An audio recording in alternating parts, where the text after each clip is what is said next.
children, I am Rajni Katara from Takshashila Model School. बच्चों, आज हम रीडर में 5वां पाठ पढ़ेंगे जो कि एक कविता है और जिसका शीर्षक है फूल और कांटा। तो सबसे पहले बच्चों, आप अपनी पुस्तक निकालेंगे नव भारती और इसमें पाठ 5 फूल और कांटा निकालेंगे जो कि पेज नंबर 31 पर है। पेज नंबर 31 आप निकालेंगे। यह एक कविता है। तो सबसे पहले मैं आपको यह बताऊंगी कि इस कविता में कवि क्या कहना चाहते हैं, क्या बताया गया है। तो देखो, पाठ 5 एक कविता है जिसका शीर्षक है फूल और कांटा और इसके कवि हैं अयोध्या सिंह उपाध्याय हरिऔध।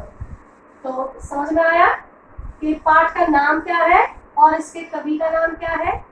यह एक कविता है और कविता को लिखने वाला कौन होता है? कवि। और अगर पाठ होता है उसको लिखने वाला कौन होता है? लेखक। तो इस कविता में फूल और कांटा कविता में हरिऔध जी क्या कहते हैं, उन्होंने बताया है कि इस कविता में फूल और कांटा ये दोनों एक ही पौधे पर लगते हैं। एक समान इन्हें सूर्य की रोशनी मिलती है, बादलों का पानी मिलता है, सब कुछ एक समान मिलता है। फिर भी इन दोनों में कितना अंतर है। ठीक उसी प्रकार से मनुष्य के स्वभाव में भी अंतर आता है। एक ही घर में पलने वाले 2 बच्चों में भी काफी अंतर होता है। तो सभी का स्वभाव अलग अलग होता है। अगर उन्हें एक जैसा परिवेश मिलता है उसके बाद भी दोनों के स्वभाव में अंतर होता है। तो देखो, अब हम कविता पढ़ेंगे। सभी ध्यान से अपनी पुस्तक में देखेंगे और ध्यान से सुनेंगे। है जन्म लेते जगह में एक ही पौधा उन्हें है पालता, रात में उन पर चमकता चांद भी एक ही सी चांदनी है डालता। इसमें कवि क्या कह रहे हैं? इन पंक्तियों में कवि कहते हैं कि फूल और कांटे दोनों एक ही पौधे पर लगते हैं। एक ही पौधा उन्हें पालता भी है, मतलब उनका पालन पोषण करता है, और रात को चमकने वाला चंद्रमा भी अपनी चांदनी की किरणें एक समान ही उन पर डालता है। तो कवि क्या बता रहे हैं कि एक ही पौधे पर फूल और कांटे दोनों लगे हुए हैं। चंद्रमा एक जैसी रोशनी चांदनी की किरणें अपनी उन पर डालता है। पौधा भी उनका पालन पोषण समान रूप से करता है। दोनों में कोई भेदभाव नहीं किया जाता है। फिर भी दोनों के स्वभाव में काफी अंतर आ जाता है। मेघ उन पर है बरसता एक सी उन पर हवाएं है वही, पर सदा ही यह दिखाता है हमें ढंग उनके एक से होते नहीं। मेघ मतलब बादल। बादल भी एक समान ही बरसात करता है पौधे पर, और एक जैसी हवाएं भी चलती हैं।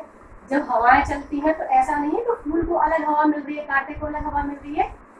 दोनों पर ही, पूरे पौधे पर एक समान हवा अपना असर दिखाती है। हवा एक जैसी बहती है, और सदा ही यह दिखाता है हमें ढंग उनके एक से होते नहीं। लेकिन फिर भी एक समान पालन पोषण करने के बाद भी फूल और कांटे के स्वभाव में बहुत अंतर होता है। दोनों में ही बहुत अंतर होता है। उनके ढंग एक जैसे नहीं होते। एक जैसे क्यों नहीं होते? क्योंकि फूल क्या है? कोमल है, सबको अपनी खुशबू प्रदान करता है, कोमलता प्रदान करता है। लेकिन दूसरी तरफ कौन है? कांटा, जो सबको चुभता है, किसी को कोई खुशी नहीं देता है, सबके कष्ट का कारण बनता है। तो इसलिए दोनों का पालन पोषण समान रूप से एक ही परिवेश में होने के बाद भी दोनों में काफी अंतर होता है। छेद कर काटा किसी की उंगलियां, फाड़ देता है किसी का वरवसन, प्यार में डूबी तितलियों का पर कतर, भौरे का है वेद देता श्याम तर। अब कवि क्या बता रहे हैं कि फूल और कांटे में अंतर किस प्रकार है, उसे इन पंक्तियों के द्वारा समझाया जा रहा है कि जो कांटा है वह सबकी उंगलियों को छेद कर देता है, मतलब सभी को कष्ट देता है, सभी की उंगलियों में चुभ जाता है और किसी के वस्त्रों को भी फाड़ देता है। और जो फूल पर तितलियां बैठी हुई होती हैं उनके भी परों को यह कतर देता है, उनके परों को भी यह काट देता है। जो भौरा फूल पर बैठता है उसके सांवले शरीर को भी ये कांटा चुभ जाता है। तो यह कांटा किस तरीके से सभी को हमेशा दुख और कष्ट ही देता है, इसका वर्णन इस कविता में किया गया है। तो आपको क्या समझ में आया कि एक जैसा परिवेश, एक जैसी चंद्रमा की चांदनी, एक जैसी बरसात की बूंदें, एक जैसी हवाएं, एक ही पौधा, एक ही धूप, सबको मतलब फूल और कांटे को दोनों को ही सभी एक समान रूप से मिलती है, लेकिन फिर भी दोनों के स्वभाव में बहुत अंतर आ जाता है। ठीक उसी प्रकार से एक ही परिवेश में पालन पोषण होने के बाद भी मनुष्य के स्वभाव में भी अंतर आ जाता है। बच्चों, आपकी कविता में 5 पैराग्राफ दिए हुए हैं और मैंने आपको आज 3 करवाए हैं, बाकी के 2 हम अगली कक्षा में करेंगे। तो अब मैं आपको काम करने का तरीका बता रही हूँ, सभी ध्यान से सुने। काम किस प्रकार करना है, सबसे पहले आपको नए शब्द लिखने हैं। सबसे पहले क्या लिखना है, नए शब्द।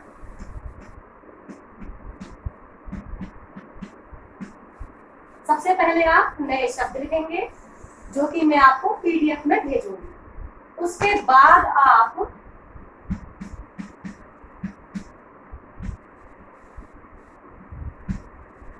शब्दार्थ लिखेंगे।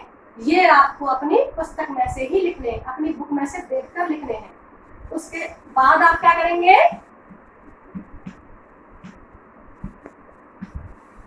वाक्य बनाएंगे। जो मैं आपको होमवर्क में भेजूंगी 5 शब्द, उनको देखकर आपको 5 वाक्य बनाने हैं। और उसके बाद फिर आपको क्या करना है, प्रश्नोत्तर। समझ गए बच्चों? तो सबसे पहले आप अपनी कॉपी में नए शब्द करेंगे, फिर अपनी बुक से देखकर शब्दार्थ करेंगे, फिर वाक्य बनाएंगे और फिर प्रश्नोत्तर करेंगे। तो आपको जितना मैंने करवाया है आज, कविता के जो मैंने 3 पैराग्राफ पढ़ाए हैं, आपको समझ में आ गए होंगे। तो आप ध्यानपूर्वक अपना कार्य करेंगे। धन्यवाद।